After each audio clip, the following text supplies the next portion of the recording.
আসসালামু আলাইকুম। এখন শুনবেন সংবাদ শিরোনাম। ত্যাগের মহিমায় উদযাপিত হচ্ছে ঈদুল আজহা। জাতীয় ঈদগাহে এক কাতারে রাষ্ট্রপতি প্রধানমন্ত্রীর নামাজ আদায়। দেশ ও মুসলিম উম্মার শান্তি কামনা। রাজধানীর আদ্দিন হাসপাতালের এক ওয়ার্ডে ৬ নবজাতকের মৃত্যু। ঘটনার কারণ অনুসন্ধান শুরু হয়েছে তদন্ত।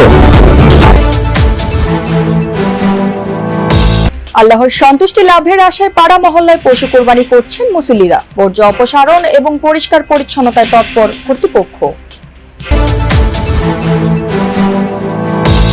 সপরিবারে সাবেক রাষ্ট্রপতি জিয়াউর রহমান ও সাবেক প্রধানমন্ত্রী খালেদা জিয়ার সমাধিতে তারেক রহমান দোয়া ও মোনাজাতের পর করলেন শ্রদ্ধা নিবেদন।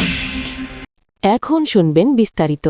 রাজধানীর মগবাজারে আদ্দিন মেডিকেল কলেজ হাসপাতালে নবজাতক ইউনিটে একসঙ্গে অন্তত ৬ শিশুর রহস্যজনক মৃত্যু হয়েছে। ঠিক কি কারণে তাদের মৃত্যু হয়েছে তা এখনো নিশ্চিত হতে পারেনি দায়িত্বশীল কোনো কর্তৃপক্ষ। তবে ভুক্তভোগীদের অভিযোগ, ভোর থেকে নবজাতক ওয়ার্ডে এসি বন্ধ ছিল এবং উৎকট দুর্গন্ধ পাচ্ছিলেন তারা। এজন্য হাসপাতাল কর্তৃপক্ষের অবহেলাকেও দায়ী করেন ভুক্তভোগীরা। তবে এই অভিযোগ প্রত্যাখ্যান করেছে হাসপাতাল কর্তৃপক্ষ। এরই মধ্যে নবজাতক ওয়ার্ড থেকে বিভিন্ন আলামত সংগ্রহ করেছে পুলিশের অপরাধ তদন্ত বিভাগ সিআইডি। ঘটনাস্থল পরিদর্শন করেছেন ডিএমপি কমিশনার মোসলে উদ্দিন আহমদ। রমনার ডিসি বলেন, কি কারণে হাসপাতালে শিশুরা মারা গেল তদন্ত শেষে জানানো হবে। শিশু মৃত্যুর ঘটনায় নবজাতক ওয়ার্ড সিলগালা করা হয়েছে। স্বাস্থ্য মন্ত্রণালয়ের হাসপাতাল শাখার যুগ্ম সচিবকে প্রধান করে গঠন করা হয়েছে তদন্ত কমিটি। ৭২ ঘন্টার মধ্যে তদন্ত প্রতিবেদন জমা দিতে বলা হয়েছে।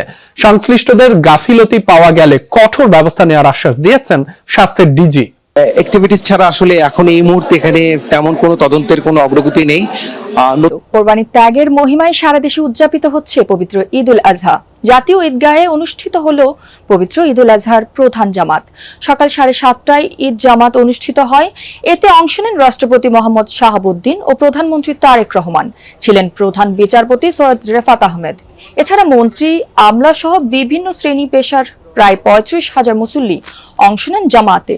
নামাজ শেষে মুসল্লিরা দেশ ও জাতি ও মুসলিম উম্মার জন্য দোয়া করেন। তাছাড়া অর্থনৈতিক সংকট, মধ্যপ্রাচ্যের যুদ্ধ, হামের মতো স্বাস্থ্য সমস্যা থেকে শিশুদের রক্ষায় প্রার্থনা করা হয়। কঠোর নিরাপত্তায় পুলিশ, র্যাব ও অন্যান্য আইন শৃঙ্খলা রক্ষাকারী বাহিনী মোতায়েন রয়েছে। নারী মুসল্লিদের জন্যও আলাদা ব্লকে নামাজের ব্যবস্থা রাখা হয়েছিল।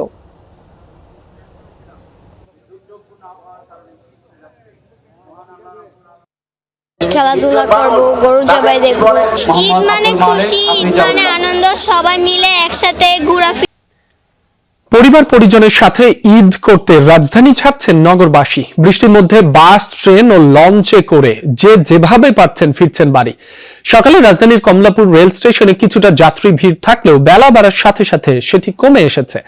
ট্রেনের ভেতরে দাঁড়ানোর জায়গা না পেয়ে টিকিট কেটেও উঠতে পারছেন না অনেকে। রেলের এই অব্যবস্থাপনা নিয়ে ক্ষোভ জানিয়েছেন যাত্রীরা। আজ সবগুলো ট্রেনই সময় মতো ছেড়ে গেছে। মুষলধারে বৃষ্টিতে ভোগান্তিতে পড়েছেন যারা ছাদে চড়ে বসেছিলেন। পথেও বাড়ি যাচ্ছেন নগরবাসী। সদরঘাট লঞ্চ টার্মিনালে যাত্রীদের ভিড় রয়েছে। যাত্রী বোঝাই করে লঞ্চগুলো ছেড়ে যাচ্ছে। সকালে বৈরী আবহাওয়ার কারণে কিছু সময় লঞ্চ চলাচল বন্ধ রাখে বিআইডব্লিউটিএ। পরে পরিস্থিতি কিছুটা স্বাভাবিক হলে সতর্কতার সাথে লঞ্চ চলাচল শুরু হয়। সকাল থেকে নির্ধারিত সময়ে ছেড়ে যাচ্ছে দক্ষিণাঞ্চলের বিভিন্ন গন্তব্যের সকল লঞ্চ। এদিকে নৌপথে ঘরমুখ মানুষের ঈদযাত্রা ও সার্বিক নিরাপত্তা পরিস্থিতি পর্যবেক্ষণ করতে ঢাকার সদরঘাট লঞ্চ টার্মিনাল রাজধানীর নদ্দায় 2 বাসের সংঘর্ষে নিহতের সংখ্যা বেড়ে হয়েছে 4 জন। ঘটনাস্থলেই একজনের মৃত্যু হয়, আহত হয়েছে 10 থেকে 12 জন। ভোরে প্রগতি সরণির নদ্দা এলাকায় এই দুর্ঘটনা হয়। ফায়ার সার্ভিস ও প্রত্যক্ষদর্শীরা জানান, ঢাকা বরিশাল রুটের ইসলাম পরিবহনের একটি বাস সড়ক বিভাজক অতিক্রম করে আকাশ পরিবহনকে ধাক্কা দেয়। এ সময় উল্টে যায় ইসলাম পরিবহনের বাসটি। স্থানীয়রা 999-এ কল করে ফায়ার সার্ভিসকে খবর দিলে তারা আহতদের উদ্ধার করে কুর্মিটোলা ও বাড়িধারা জেনারেল হাসপাতালে পাঠায়। সেখানে আরো 3 জনের মৃত্যু হয়। রংপুরের বদরগঞ্জে যাত্রী বোঝাই একটি ট্রলি গাছের সাথে ধাক্কা লেগে একজন নিহত হয়েছেন, আহত হয়েছেন 15 জন। সকালে উপজেলার মাদারগঞ্জের শালবাগান এলাকায় এই দুর্ঘটনা হয়। পুলিশ জানায় 20 জন শ্রমিক ট্রলিতে চড়ে কাজে যাচ্ছিলেন। শালবাগান এলাকায় পৌঁছালে নিয়ন্ত্রণ হারান চালক, সজোরে ধাক্কা লাগে একটি গাছের সাথে। এতে ঘটনাস্থলেই মারা যান একজন। আহতদের উদ্ধার করে নেওয়া হয় বদরগঞ্জ উপজেলা স্বাস্থ্য কমপ্লেক্সে। নিহত ফারুক হোসেনের বাড়ি মাদারগঞ্জের বিন্দির ধার এলাকায়। ঈদের আগের দিন বৃষ্টির বাগড়ায় বিপাকে পশু ব্যবসায়ীরা। সকাল সকাল ঝুম বৃষ্টির কারণে পশুর হাটে ক্রেতার সমাগম ছিল কম। বৃষ্টির কারণে হাটে কাদা জমে যাওয়ায় বিপাকে ক্রেতা বিক্রেতা। ভোগান্তিতে বোবা প্রাণীগুলো। পশু বিক্রেতারা বলছেন, দিনভর বৈরী আবহাওয়া থাকলে বড় লোকসান গুনতে হতে পারে। তাদের আশা বেলা গড়ানোর সাথে সাথে আবহাওয়া ভালো হবে, ক্রেতারাও হাটে ফিরবেন। এদিকে পশু বিক্রেতারা জানায়, গত কয়েকদিনের তুলনায় গরুর দর কমেছে 10 থেকে 20%। উজ্জ্বল আবহাওয়া, ফলে যে বৈরী আবহাওয়া ছিল সেটি এখন কেটে গেছে। তবে গরুর দাম যেটি পড়তির দিকে ছিল গত রাত থেকে, সেটি এখনো রয়েছে। আমার পেছনে বা সামনে এই হাটেও অনেক গরু রয়েছে, দেখতে পাচ্ছেন। আমার সামনে একটি গরু, সেটি বিক্রি হয়েছে 1,26,000 টাকায়। এটি আসলে বোঝার জন্য, যেহেতু ছবিতে তো যেহেতু গরুর আকার কতটা বোঝা যায়, যদি অনুমান করে বলি, হয়তো তারা বলছেন 3 থেকে 4 মণ ওজন হতে পারে, মাংসের ওজন হতে পারে। সেই হিসেব করে একটি আনুমানিক, অর্থাৎ এরকমের দামে বিক্রি হচ্ছে। যেটি এর পাশে আরেকটি কালো গরু যেটি দেখতে পাচ্ছেন ক্যামেরায়, সেটি 41-এ বিক্রি হয়েছে। এরকম হচ্ছে আর কি।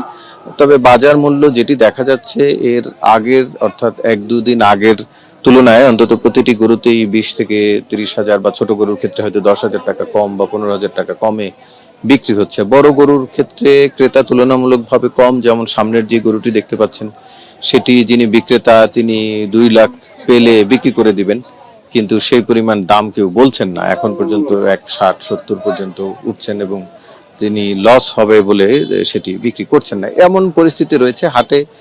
এই হাটে গরু তুলনামূলকভাবে এখনো রয়েছে। হাট অনেক বড় হাট, তবে পেছন দিক থেকে অনেক গরু এরই মধ্যে খালিও হয়েছে। তবে ক্রেতা সে তুলনায় এখন পর্যন্ত খুব একটা বাড়েনি। অর্থাৎ সকালে বৃষ্টির কারণে যেমনটা কম ছিল, সেই তুলনায় এখন একটু বেড়েছে, কিন্তু গরু যেই রকমের রয়েছে সেই তুলনায় অতটা এখনো বাড়েনি। দেখা যাক, আরো যেহেতু রয়েছে, আজকে রাত পর্যন্ত বিক্রির সময় পাবেন বিক্রেতারা, ফলে সামনের সময়টাতে বিক্রি হয়তো কিছুটা বাড়তেও পারে। তবে অনেকেই বলছেন, যারা গরু কেনার ছিল তাদের বেশিরভাগ মানুষই গতকাল রাতের মধ্যে কিনে ফেলেছেন।